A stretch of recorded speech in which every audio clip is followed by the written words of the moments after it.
Adventures with Katie, Season 3. Monday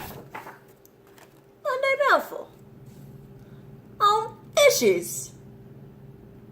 Hey everybody, and welcome to Cooking Adventures with Katie, Season 3. On today's episode, we are going to be talking about fish.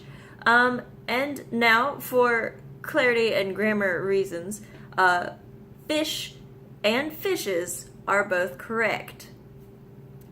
Because if you have two salmon, you have two fishes. If you have a salmon and a mackerel, two fish.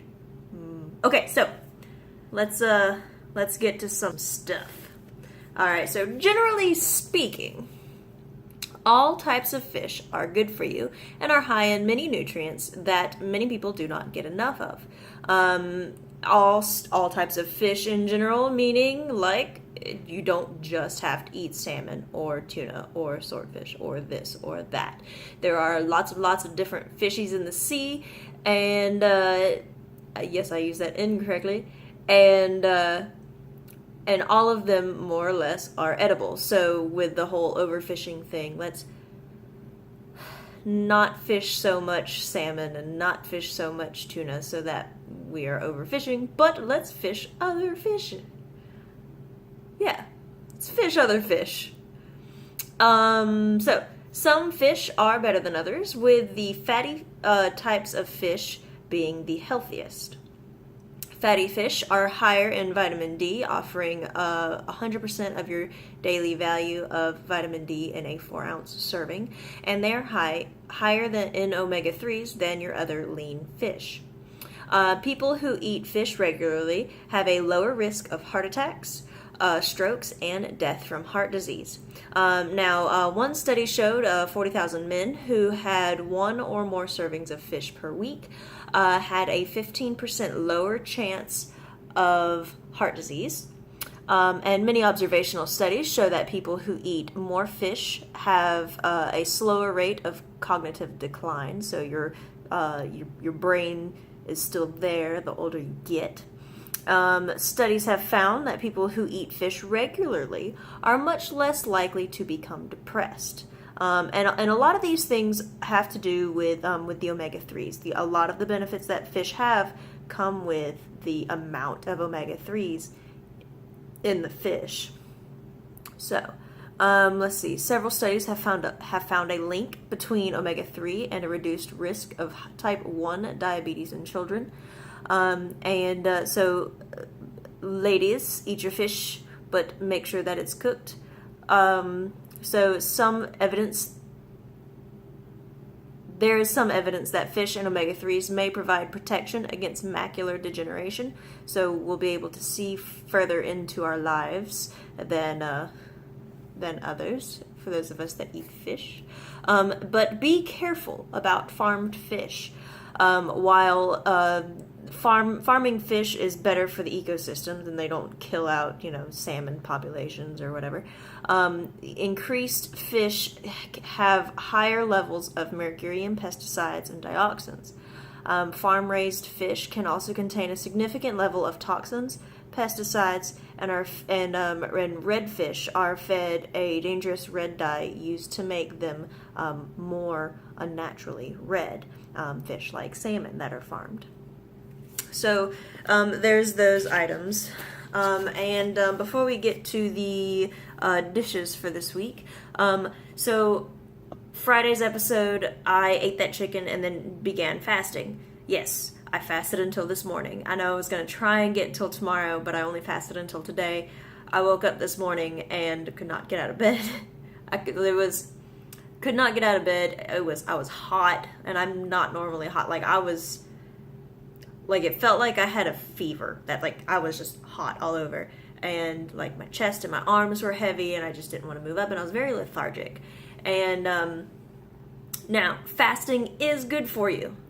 Please also keep in mind that since back a few months, in January and February, when I was fasting 2 days a week, those were eat and then not eat, and then eat for a couple of days, and then not eat, and then, that's what it was. This was after months and months of eating every day, I'm going to do this for 4 days. So fasting is healthy for you. I promise it is. It is a thing that is very healthy for you. But I jumped in head first and had to pull out early because my body told me that this is not okay. So, and now while all of these things are normal, it was too much for me at the time. And next time I try to conquer a few days fast, it'll be easier. And I will be fasting, like that regularly now. Since I've done this, I had some almonds and some apple and some cheese squares this morning, and then when I got home for dinner, I had an open-faced tomato sandwich with an avocado, some cottage cheese, and some sriracha on top. So like I have high fiber bread with tomatoes that are good for you and avocados that are good for you, and cottage cheese has protein, and and then you got the sriracha for spicy. So I ate healthy. Hello, baby. And so it's all about how you come off and how you go on. And I went on incorrectly.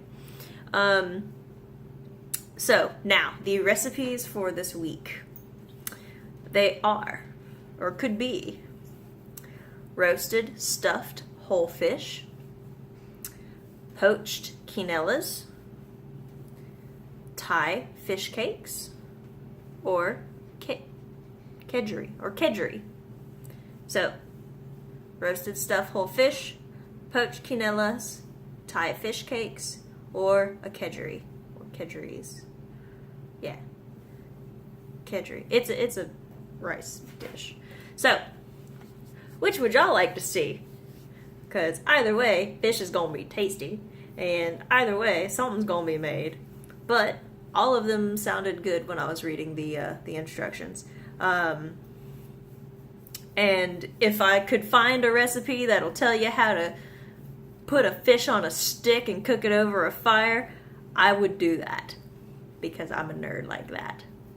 But none of them were. There were a lot of whole fish recipes, and there was even grill a whole salmon, and you can only fit a 7-pound whole salmon in your grill, or in a conventional grill. But cook it over indirect heat. I don't know if our grill could do the whole salmon over indirect heat. Maybe a portion of it, but not all of it. So yeah, and 7 pounds whole salmon would be a little bit expensive. So, what would y'all like to see? And with that, I will see y'all on Friday with whatever recipe y'all decide to go with. So, please like, subscribe, share, comment, thumbs up, thumbs down. Let me know if you like these videos or not. By all means, I would certainly like to know. And don't forget to check us out and vote on the Facebook page, Cooking Adventures with Katie, and on the Twitter, where the handle is at Cook Adventures. And I'll see y'all on Friday. Bye, guys.